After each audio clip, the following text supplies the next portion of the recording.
Why I'm here, and I'm glad to see so many of you have turned out. I'm glad to see we have such a distinguished platform with Martin, former local councillor, Tim, local councillor, colleagues of Debbie's and people who have experience and officials from Unison.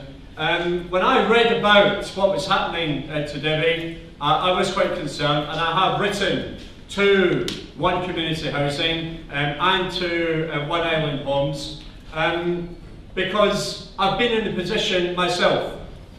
I've been a senior shop steward in the fire brigade where I used to work. I got a lot of stick from London Fire Brigade management. I had 2 written warnings at one point in my career, which was basically the sword of Damocles hanging over you. And the slightest thing that you did wrong, then I would have lost my job. And I know that my kids got a few slaps that year, because it was a whole year that I was hanging over me, that they ought not to have got, because I was on tenterhooks and my wife was on tenterhooks as well. So I know what Debbie's going through, I know the pressure, I know what her family's going through, and just for trying to do your job and for being an elected trade union official, that's entirely wrong.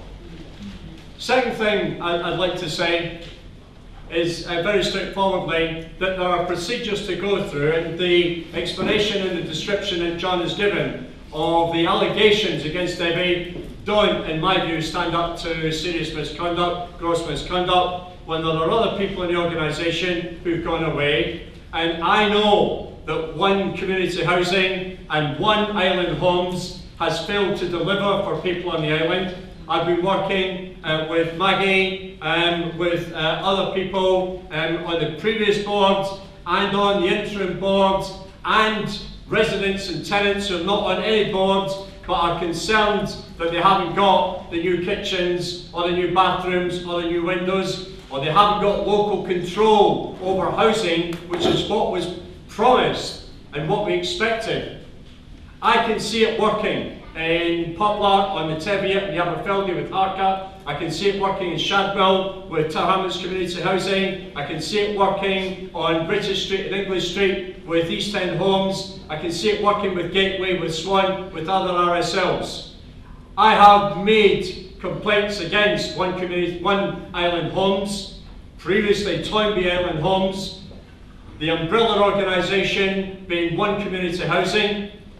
We have got steers in terms of trying to improve their performance, but they have not delivered that which was supposed to be delivered. And I think Debbie is a victim of their inability to perform and their ability to deliver for local people. And it's not right that she should be scapegoated. So I have written today to the RSL to ask for an explanation, very much in line with the allegations that John has outlined that she's been accused of, because if that's the case, it's entirely wrong.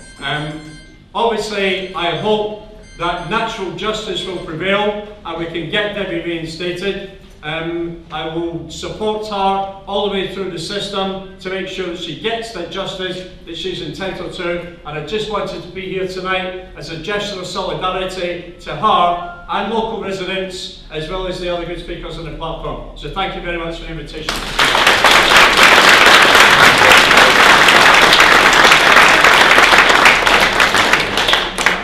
Our next speaker will be very well known to people in the local audience. He's a local councillor, I think, has proved himself to be very committed to local community, to be very active, I know, in taking up the concerns of many of the residents around the issues with One Housing Groups. I'd like you all to welcome Councillor Timothy Archer.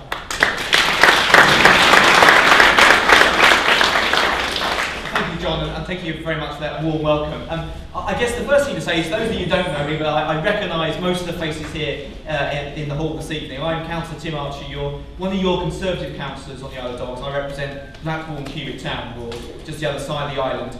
I'm also the Conservative MP candidate for this particular constituency. I guess the first thing I'd like to say is that when I entered into politics, I never thought I'd necessarily be addressing a room like this about a shop steward that's been dismissed. It's not necessarily natural Conservative territory, really, is it? But the reason I'm here is it's not just about Debbie. I mean, tonight is about your particular individual case, but actually this is much wider than just this one particular individual. This is about all the individuals that live on the estates that come under one housing. This is about all the people that work for that particular organisation. And this is about all of us in this room, our neighbours and our community. And I'm afraid, Debbie, I think very much you're a barometer for some of the wider things that are going wrong with this particular organisation since stock transfer has taken place. I myself have written to the Managing Director of Unison Homes asking for an explanation as to why this person, this individual, who quite frankly has done a great job of having the community galvanise around her.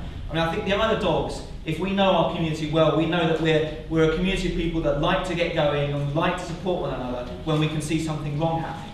But even I've been taken aback and surprised at how articulate and how well galvanised the community has been around this particular case. And that kind of, for me, very much demonstrates the unfairness of what's happened, but also how important Debbie has been to the local community, not just in terms of the 28 years that she's been working as a housing officer in this particular neighbourhood, but also the fact that you're on the Poplar Harker board, the fact you've got Mike Tyrrell, who is one of the chief executives of an RSL that I actually admire because I think he's doing a hell of a lot of good things with Tower Hamlets Community Housing. But the words that he's used to describe you as an officer, you know, go a long, long way to saying something is amiss here, something has gone badly wrong for an officer of that kind of experience just to be summarily dismissed. So you know, I wrote to the Managing Director of Unison Homes to ask for an explanation, and I'm afraid the response I got was a comment of no comment. They are hiding behind clauses of confidentiality to say, we followed the process, we can't tell you anything, I'm afraid. Let me just reassure you, though, that we followed the right process.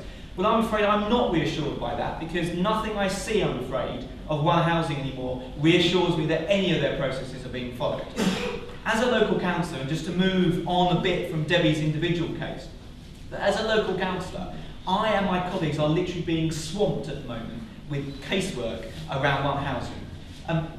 We've always been picking up issues, as you'd expect for local residents, especially when George Shireen was around since stock transfer, but since the interim board has been put in place, since the resident-led board was incorrectly expelled last year, I have seen the amount of complaints and the amount of casework going through the roof. Now that's not a complaint from me, because that's my job, I'm here to represent residents. My complaint though is that all of these pieces of casework shouldn't be getting to the stage where actually they're coming to complaints.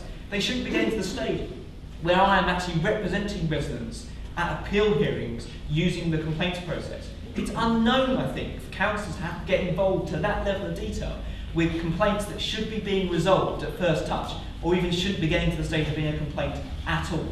And I think the problem is the lack of accountability. The problem here is that actually everyone wants a fair hearing, and everyone has the right to a fair hearing. Debbie has the right to a fair hearing, her colleagues have the right to a fair hearing, and all the residents on the 4 estates have the right to a fair hearing. And what do I mean by that? They have a right to have a say in how their estates are run. They have a right to have a say in how their money, their investments are being made on their behalf. And they have a right to their resident-led board, because fundamentally, that is what they voted for. And the reason I'm here this evening is not to get involved in the politics of unions and the politics of Debbie, was it right or wrong. I'm here actually to get involved in the politics of people having the right to have their wishes known, be it Debbie, be it her role as a shop steward, or be it local residents. And finally, my last point, which is the point that we have to return to again and again, is residents voted by a stock transfer for a resident-led board. It was unique almost, I think, in the borough. It was something that promised a lot, and actually I would have got my support if I'd been a resident voting for it. I would have voted for something that was resident-led. And the shame, the absolute shame, is that people have been sold down the river because that resident-led board has been expelled, sacked, dismissed, similar to what's happened to Debbie, and has been replaced by a non-accountable, non-resident-led board that none of you on these estates voted for, and there is no roadmap and no commitment to that being reinstated. So this meeting here tonight is about Debbie, it's about her being reinstated, but it's also about the border issue of getting that resident-led board back. Thank you.